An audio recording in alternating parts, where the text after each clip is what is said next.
ছেলের বিয়ে হয়ে গেলে ছেলে আর নিজের থাকে না, বইয়ের হয়ে যায়। কিন্তু মেয়ের বিয়ে হয়ে গেলেও মেয়ে কোনোদিন পর হয় না। এই কথাটা অনেকেই বলেন, কিন্তু একটু ভেবে বলুন তো কথাটা ঠিক কতটা সঠিক। আসলে কি জানেন, আপনি যদি মেয়েকে কিছু দেন তাহলে আপনি মেয়ের কাছ থেকে রিটার্ন কিছু চান না বা আশা করেন না। মেয়ে সুখে থাকলেই আপনি সুখী। আপনি কখনো এটা তুলনা করেন না যে আপনার মেয়ে আপনার চেয়ে কত গুণ সুখে আছে। আপনার মেয়ে যদি আপনার চেয়ে 10 গুণ সুখে থাকে, ভালো থাকে, আপনি সেটা দেখে 10 গুণ খুশি হন। আপনার মেয়ের জীবনে সমস্যা আসলে সেটাকে নিজের সমস্যা মনে করেন। মেয়ে সুখী না হলে আপনিও দুঃখী হন। সামর্থ্যের বাইরে গিয়েও মেয়েকে জামাইকে সাহায্য করেন, বিপদে পাশে দাঁড়ান। অন্যদিকে ছেলের পিছনে যত টাকা খরচ করেন আর ভাবেন যে একটা সময় ছেলের বিনিময়ে কিছু দিবে, অনেক সময় দাবিও করেন, মনেও করিয়ে দেন যে তোর পিছনে এত টাকা খরচ করেছি। ছেলের বিয়ে দিয়ে ছেলেকে পর ভাবতে শুরু করেন। ছেলে বিয়ে করলে বাবা মায়ের ছেলের প্রতি এমন একটা মানসিকতা হয়, মনে মনে ভেবে নেয় যে বিয়ে করেছিস, তোর সমস্যা তোকেই তোর সমস্যার সমাধান করতে হবে।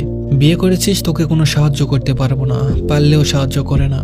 অন্যদিকে মেয়েকে সাহায্য করার জন্য রেডি থাকে, সামর্থ্যের বাইরে গিয়েও করে। ছেলের বউ কতটা সুখে আছে এটা নিজেদের সাথে তুলনা করে। ছেলের বিবাহিত জীবনে সুখ কতজন সহ্য করতে পারে। ছেলের বিপদে ছেলেকে একা করেন, কিন্তু ছেলের বেশি সুখ হলে আবার তা ভাগ চান।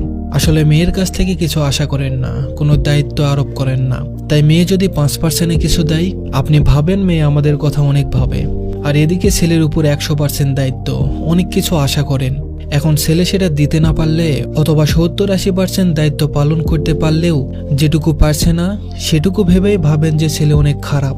মেয়েকে পড়াশোনার পর বিয়েতে 10 লক্ষ টাকা দিতে হলেও কি মেয়েকে পরে বলেন তোর জন্য এত খরচ করেছি? কিন্তু ছেলেকে পড়াশোনার পর ব্যবসা করতে 2 লক্ষ টাকা দিলেও মনে করিয়ে দেয় যে ব্যবসা করতে এত দিয়েছিলাম। চাকরি পেলেও বলে এত খরচ করে পড়াশোনা করিয়েছি। মেয়ের বিয়েতে যত খরচ করে, সকাল্লাদ করে, ছেলের বিয়েতে কি এতটা সকাল্লাদ করেন? আচ্ছা বলেন তো, মেয়ের জামাইকে যতটা সম্মান, গুরুত্ব, ভালোবাসা দেয়া হয়, ছেলের বউকেও কি এতটা সম্মান, গুরুত্ব, ভালোবাসা দেয়? মেয়েদের বাচ্চাদের যতটা ভালোবাসে, ছেলের বাচ্চাদের কি এতটা ভালোবাসে? আসলে ছেলের সঙ্গে বাবা মায়ের সম্পর্কে একটা বড় স্বার্থ থাকে। অভিজ্ঞতা থেকে ভেবেচিন্তে আপনারা নিজেদের মতামত দিতে পারেন। ধন্যবাদ সবাইকে।